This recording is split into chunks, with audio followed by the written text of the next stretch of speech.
कैसे मतलब वैसे तो मुस्कुराहट रही है हमेशा, बर्दाश्त की आपने। आज रिलैक्स हो आज रिलैक्स होकर आप आए भी हैं और ऐसा लग रहा है जैसे आपने खुल के आपने नींद की है। आप यकीन करें, मैं कल शाम को शेल्टर हाउस से जब हम बच्ची को लेके गए हैं 8 बजे मुझे लगा कि मैं थक गया हूँ।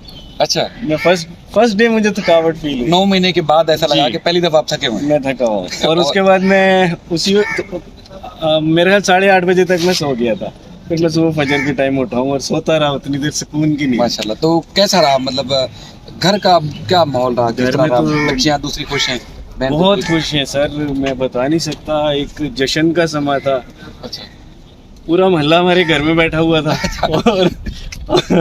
और 11-12 बजे तक वो पूरा मोहल्ला हमारे घर में। अच्छा, मजे की बात है। तो मैं जैसे वैसे भी फील्ड में जहाँ जहाँ लोग देख रहे हैं वो भी, और अभी भी मैं जैसे इंटर से अंदर गया तो लोग कह रहे हैं यार मुबारकबाद मेहदी कादमी को देनी है, तुम्हें देनी है, मुझे कह रहे हैं। बिल्कुल, तो ऐसे अब ही है। लोग कंफ्यूज है कि मुबारकबाद किसको देनी है। बिल्कुल, आप पूरी जो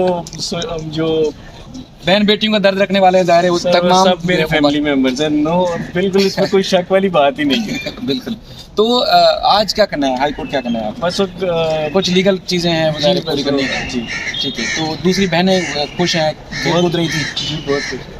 क्या आपकी जज्बाती अंदर की फीलिंग क्या थी, दिल्ली फीलिंग क्या थी वैसे? मुझे ऐसे लगा कि मैं 9 महीने बाद जिंदा हुआ हूँ। अब मैं इससे बढ़कर क्या बताऊँ। माशाल्लाह। तो बाकी जो दूसरी बेटियां हैं उन वो किस तरह मौज मस्ती का पुराने वाला जैसे खेल कूद होता था बच्चों में वही माहौल है या कोई चेंजिंग आई है, कोई दूरी हुई या कोई? नहीं, बिल्कुल वही माहौल है। इवन जो सबसे छोटी है, क्योंकि ऑलमोस्ट 9 महीने ये बच्ची के बगैर रही है, तो वो आज उससे उतर ही नहीं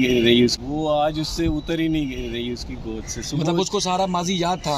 बिल्कुल 6 बजे सुबह तकरीबन हम सारे उठ के हुए थे। अच्छा, 6-6:15 बजे तक। तो वो बच्ची, उस छोटी बच्ची दुआ ज़हरा के पास से हट ही नहीं रही। अच्छा, माशाल्लाह। तो बाकी नानी वगैरह आप सुकून में हैं? बहुत खुश हैं जी सब। आपने वो चीज़ें पूरी करनी है जो बच्ची ने मनते मांगी थी कि कब मुझे जज साहब बुलाएंगे, और उसके बाद जज साहब ने बुलाया और वाकई ऐसा हुआ कि बहुत सारे लोग जो है जिनकी दुआएं थी वो रंग लाई, बच्ची ने मन्नतें मांगी, आप लोगों ने मन्नतें मांगी कि देखें चीज़ तो होनी थी, हक और सच की जो इंसाफ मिलना था वो होना था। ताख़ीर हुई, परेशानी बढ़ी ताख़ीर की वजह से, लेकिन जीत वही हुई जो बुनियाद जिसकी थी कि वो सच था और हक था, और यही इमारत है। और अब ये चीज़ याद रखी जाएगी हमेशा कि यहाँ से हमें इंसाफ मिला था और आपका पूरा ख़ानदान।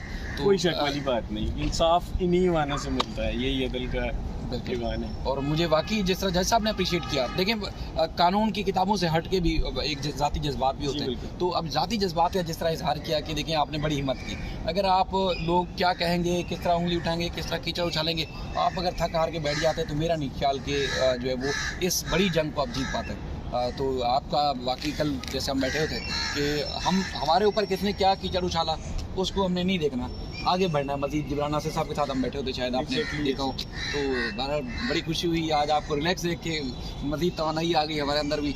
आज काफ़ी अर्से के बाद हमें भी लगा कि कुछ जो परेशानियाँ थी या जो थकावट थी या दूसरे काम पे हमने बिल्कुल तवज्जो देना ही छोड़ दी थी, तो अब लगा कि अब हम आज़ाद हैं और अब मज़ीद केसेस और मज़ीद चीज़ें जो इंशाल्लाह रिपोर्ट करेंगे। अल्लाह खुश रखे, इस तरह सलामती आपको दे और हिफाजत फरमाए।